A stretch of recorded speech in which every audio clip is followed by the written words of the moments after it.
Oh, thank you, Emily, so much for that introduction. It's a great pleasure to be here alongside, well, virtually alongside with Ashley Poust from the museum to chat a little bit about his experience and just the role that he does and the work that he's brought to the San Diego Natural History Museum. As our members here know and value, Ashley, the fact that we have such a beautiful museum. What was it that I want to just jump right into it and say, what was it that drove you to, look to the net as a possibility of work? So there's sort of two parts to that answer. One is the specific events that made me apply to the first Colclough postdoctoral fellow position. And that actually was that I met my current boss and the long-term curator of paleontology at the museum at one of the professional meetings. So I was doing my PhD at UC Berkeley North and attended the last in person. We just had our virtual one of the year for the Society of Vertebrate Paleontology meetings, where all the people who study animals with bones get together and share research and award, students for the year, et cetera. And there's always a very fun, fruitful meeting. And one of the best things about it is that you get to wander around the halls and meet new people in between talks. And someone who I'd met a couple times before was the curator here, Tom Demaray, who was at the time handing out flyers trying to get people interested in this postdoc. I could just see him. I could just see Tom like, come on, hey. Yeah, and of course he gets like sidelined into these awesome conversations about whale evolution, which brings me to the second reason that I applied, which is that the NAT has in its holdings of fossils things that haven't been worked on in quite a while, but that are within my area of interest. And I'm undergoing, talk more about this in a bit if you want, kind of a big shift in sort of the times in history, in Earth history, and the animals that I'm looking at to sort of address my questions. One of the biggest groups being marine mammals, of which we have arguably one of the best collections in the world. So wow, that's I always like hearing people's stories of how they got to their current position and their current role. For those of you that's just joining us, again, we're welcoming Ashley Poust to this members meetup, and we're excited to have him and talk a little bit more about his role within the museum and the work that he's doing, because there's a lot of work still happening. Even though our doors are closed, the work has not stopped and continues. You're welcome to my dining area. I'm from my dining table, and Ashley, I know, is at home still. And occasionally will make his way into the museum to get some work done. And he mentioned a little bit about the Jim Colclough Postdoctoral Fellowship, which is one of our very first fellows that we have here, fellowship that we're able to get in the museum. And to my knowledge, I know that was something that was great, and it started because of our Live Oak Society, which I know it's a lot of it happens to be with the fact that people leave the museum in their estate or their will or their trust, and we hold it, and we want to make sure that we do the best to the donor's intent, and the donor wanted to make sure that there was something in paleontology, and we're excited that we have Ashley to represent that first postdoctoral fellowship. He talked a little bit about the work that he was doing that led him to the museum. But Ashley, can you tell us what your current role is, and what is it that that you're actively doing in the museum, the research that's taking place, and what's exciting that's coming out of that? Well, it is sort of a responsibility in a way. I mean, obviously, I'm here to fulfill the letter of the appointment, which I'll explain in a second. But it does feel in a way like I'm trying to honor the connection that Jim made with the museum. And so, yeah, he similarly, left this bequest, but he also worked with the museum and worked with Tom to sort of establish what are the things that could, provide a strong impact. And that would have an ongoing legacy. And so while I'm the first, I hope I'm far, far, far from the last. This is an appointment that there is, like the standing funds to repeat far into the future. And so I think this will be a long-standing source of research and new ideas for the museum. And that really is the core of what I'm doing day to day, what I'm trying to do. So the idea, at least as it stands now, of the postdoc is to split between working on that incredible backlog of amazing fossils that are generated in the museum, and even to work with other departments. I have ongoing research with mammalogy and with the bird curator, Phil. And then the second part is to bring in sort of new ideas, things and concepts that aren't being worked on currently. And so having fresh students is a wonderful way to do that, because they're just consistently being exposed to those ideas. And so that gets sort of new discussions to occur. And I've been really enjoying the past year having those sort of discussions. And there's things I haven't been exposed to before about the way that museums of our size work, and the best ways to do outreach education, the specific aspects of our museum, positioned where it is in the country and historically, that I just think are wonderful. So I'm learning a ton, but I'm hopeful that my interests are also something that's been valuable to the museum. So one of the methods I use that really people haven't done at the NAP previously is bone histology. So histology is the study of, if I can go into this for a second. Yeah, absolutely. It's a study of looking at tissues at the cellular level. So you might have a test done at a doctor's office that's a histological test where they look at your cells and they say, oh, you don't have cancer. That's great. But the term is broader than that. It's something that medical students study, as well as something that we can surprisingly use in the fossil record to learn about the physiology, the growth, the life history of these animals, even though they've been extinct for 140, 200 million years. So while it's the study of cell tissues, there's only certain types of cell tissues that do preserve for that long in the fossil record. If I want to look at a 20 million year old fossil walrus, pretty much the only thing that's left is the tusks and the bones. You don't have flippers and hair and other cell types to look at.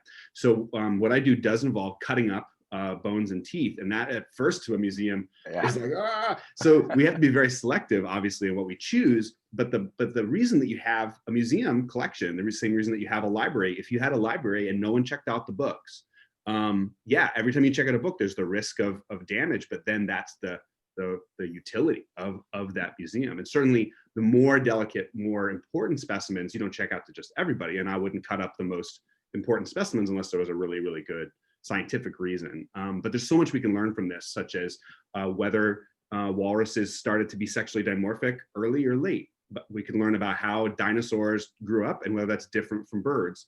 We can learn about, when whales first really honestly committed to never coming up on land ever again. So these are the sort of things that bone histology actually can give us incredible amounts of information about. And that's one of those things that's been really fun to work with people at the NAT. Everyone's been really open to the new knowledge that we can learn from these methods. So that's my fun. That's exciting. And there's man, you said so much right now that I just want to try to unpack a lot of the things that you just brought up, because you bring up these really good points where paleontology and the work that you do isn't all about dinosaurs, and it's not all the time.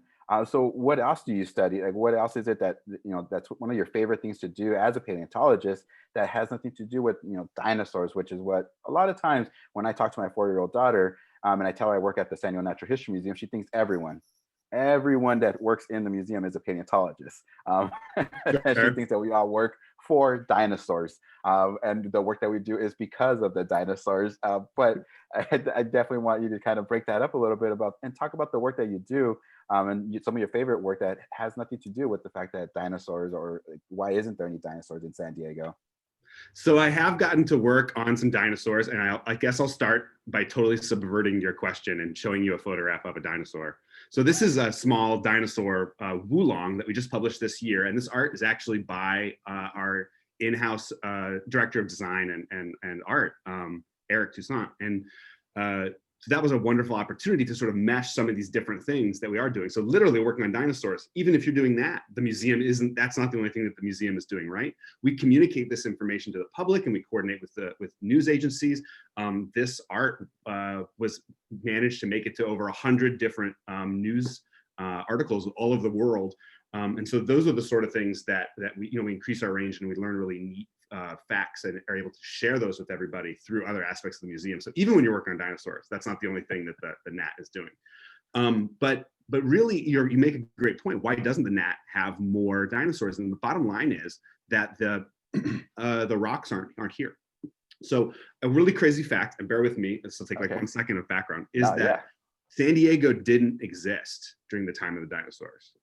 And way before the time of the dinosaurs, in the early part of the time of the dinosaurs, it didn't exist in every sense. So what do I mean? Obviously, we know that the city of San Diego, even under another name, wasn't here because we're talking 65 million years ago. But the bottom line is the land wasn't here. So at that time, there was a coastal shelf. California was much narrower, and San Diego was somewhere way out on that coastal shelf. And so during the latest time of the dinosaurs, that had developed. And San Diego was much further south than it was now because the plate movement of the major California faults that make up the Baja and then the San Andreas Fault going up to San Francisco hadn't started moving yet. And so you have to undo all that movement as you move back in time. So we were, almost as far south as the southern tip of Baja. It was just a very different place. So we were deep underwater and far to the south. I also mentioned that during the beginning of the time of the dinosaurs, we didn't exist at all. And that's because most parts of Mexico and of California, and very much all the parts of Alaska to Seattle, were slammed onto the side of the continent, sort of like, like where you get a sticker stuck on you, as the ocean was subducted underneath what was then a much smaller North America. So this is a very weird, active time that ended up creating all the mountains from the Sierras over through Nevada. And you have to imagine all that's going on as San Diego is sitting underneath the water, down here. So then there's so much history and change in the way that the continent even looks, let alone what's going on where we are. So we have a few awesome dinosaurs, but the ones that we have were washed down rivers, floated out to sea, and then sank. And so that's why we only have a few fragments or really big armored dinosaurs, like our famous one that's on display in the museum. And they acted as reefs, actually, with little encrusting cool corals and ammonites living on them because their armor kind of helped them stay together as they went through that process. So that's a crazy story, and I'm happy to go through that with the members at some other time in more detail. But you can follow some of that story if and when we're able to reopen the second floor, and we'd love to have you visit and chat about that then. Cool. Yeah, because I'm visually seeing myself walking through the museum floor, and it's been since March that I've done that now. And it's fossil mystery that kind of outlines. I'm seeing I'm seeing everything that you just mentioned is there. So but most I'm of fossil mysteries that takes place for the San Diego's history takes place after that, and that's really what drew me in terms of the collections. Anyway, a wonderful place to work on, and honestly, even if we had lesser collections, I would be super happy here. But the excitement of working for the NAT even increases because we have these sequential time periods where San Diego's history is represented so strongly. The forested room in Fossil Mysteries represents the Eocene, which is over 50 million years ago when we were still far to the south, but now we had been, this particular point in space had been raised above ocean level. And so we were able to have forests. The earliest ancestors of primates actually lived in San Diego and in North America at that time. And so you think of our deep ancestors evolving in Africa or in Asia, but actually they started off, we think, in North America around the time of the extinction of the dinosaurs and made it to San Diego. Of course, those other than us are long extinct from California. But and then over time, the sea levels even rose again, and we drew us back underwater. We've always been a coastal town, and at that point, we get this amazing history of marine mammals and of fish and of fossil birds. And so I'll show you one more cool photo before I turn it back over to you, which I don't know, it has been a recent project which I really enjoyed, and it's led me in some cool directions. Is that the coastal stuff is not even just limited to what we would think of normally as living species, but actually included some really crazy animals like this bird. I'm sorry, I'm trying to get it to come up. Here we go. Is that showing? Yep. So the larger bird here is what's called a false bony-toothed bird. And I don't know if you can see my little mouse, but it has some crazy teeth things going on. And birds all lost teeth. There's no birds from the time of mammals after the extinction of the dinosaurs that have real teeth like mine, that have the layers of enamel and dentine.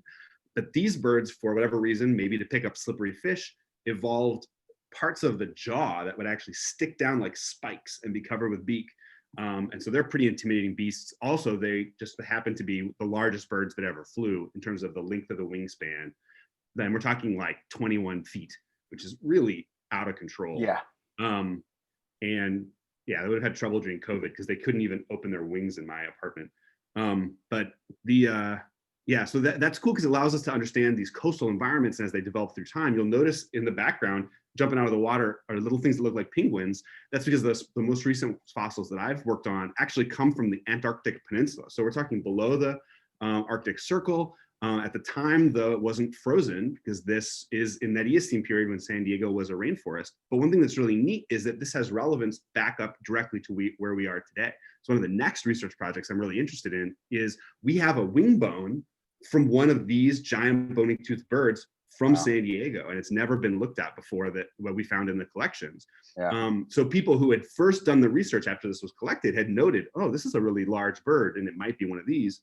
But there wasn't the interest to do further research on that at the time.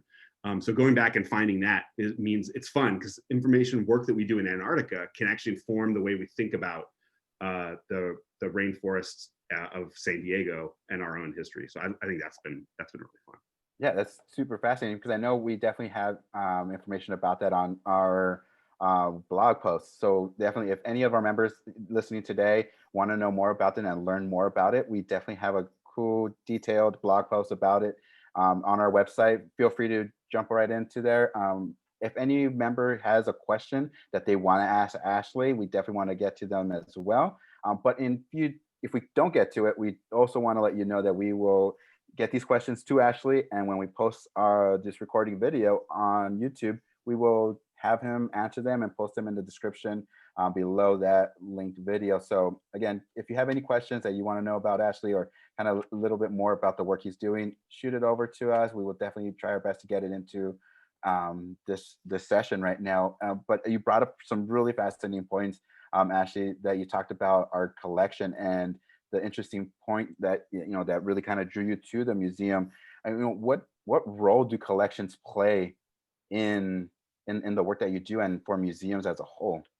Yeah, that's great. And it's a complicated question. So I'll only be able to give, of course, part of that answer. Yeah, absolutely. But I think in some ways, collections are the lifeblood of a museum other than the people that we work with. So the scientists and the guests who come in that we are facilitating these conversations are probably obviously the most important part of a museum. And that's a big reason why we are able to continue doing so much of our great work without being physically in the museum. But beyond that, one of the most important things that museums do, and I would argue one of the things that defines us as a museum rather than as a science center or a science communication organization, is the preservation of these objects. And in some ways, I think sometimes that can feel really like a dead, no pun intended, or like a dead subject. But I argue that that actually is often just the way that these things are portrayed rather than what they actually are. So collections in many ways are a reality check.